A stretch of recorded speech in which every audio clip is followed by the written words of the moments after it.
Bismillahirrahmanirrahim. Assalamu alaikum, my dear viewers and learners.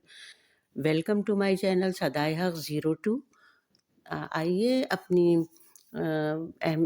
Video کا آغاز کرتے ہیں ماہ شعبان کی فضیلت اور اس کے احکام کے حوالے سے۔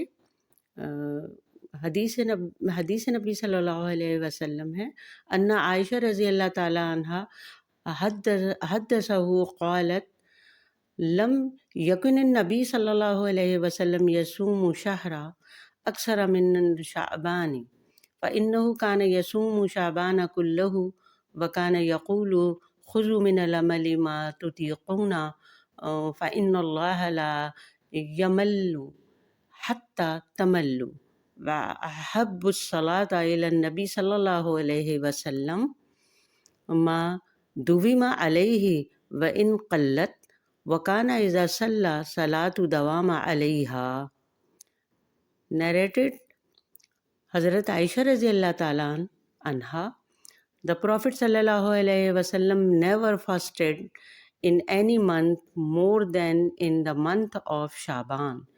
He used to say, do those deeds which you can do easily, as Allah will not get tired of giving rewards till you get bored and tired of performing religious deeds. The most beloved prayer to the Prophet sallallahu alaihi wasallam was the one that was done regularly, means throughout the life, even if it were little. And whenever the Prophet sallallahu alaihi wasallam offered a prayer, he used to offer it regularly. Translation in Urdu. حضرت عائشہ رضی اللہ تعالیٰ عنہ نے فرمایا کہ رسول اللہ صلی اللہ علیہ وسلم شعبان سے زیادہ اور کسی مہینے میں روزے نہیں رکھتے تھے۔ شعبان کے پورے دنوں میں آپ صلی اللہ علیہ وسلم روزے سے رہتے۔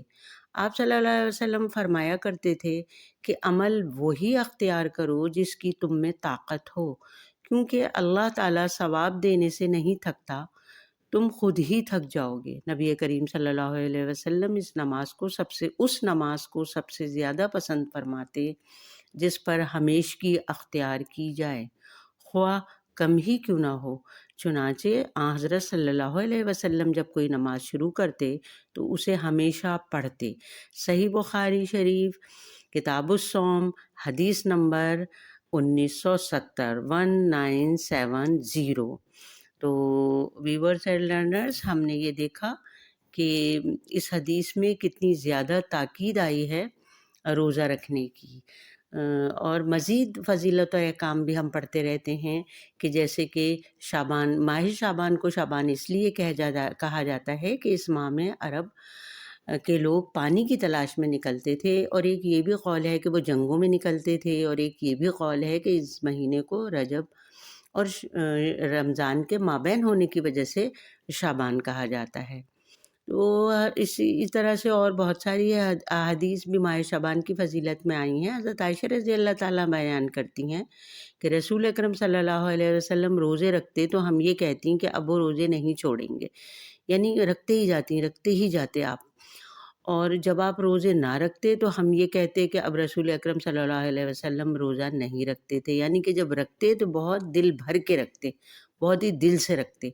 یہ ہم یہاں پر نصیحت پکڑ سکتے ہیں اس بات سے۔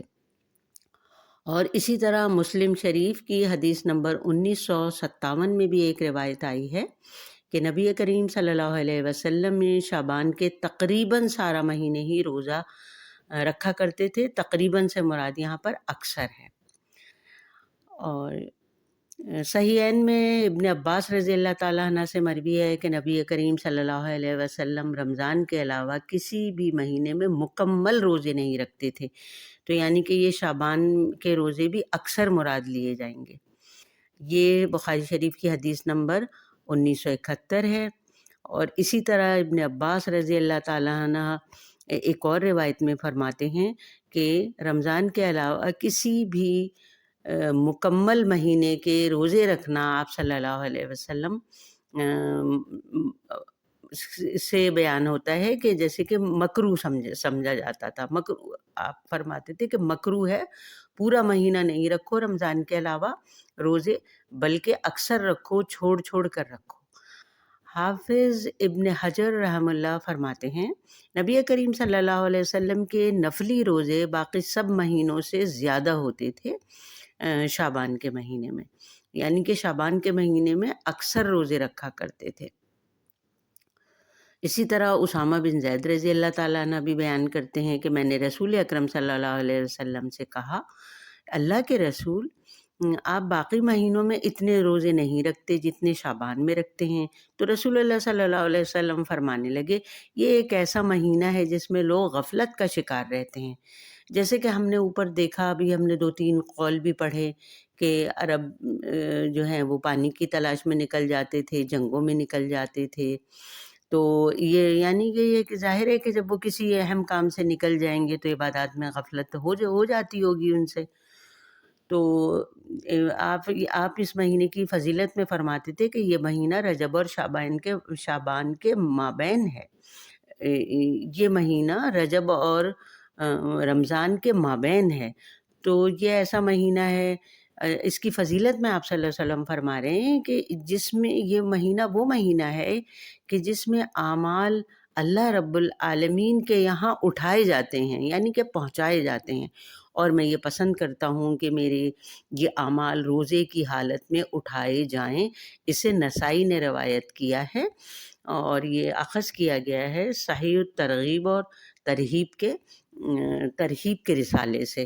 تو ہم یہاں یہ دیکھتے ہیں کہ آپ صلی اللہ علیہ وسلم جب اس میں جو 15ویں شب آ رہی ہے اور جس کو کہ ہم شب برات بھی کہتے ہیں، نجات کی رات، برات کا مطلب ہوتا ہے نجات، اور اس کو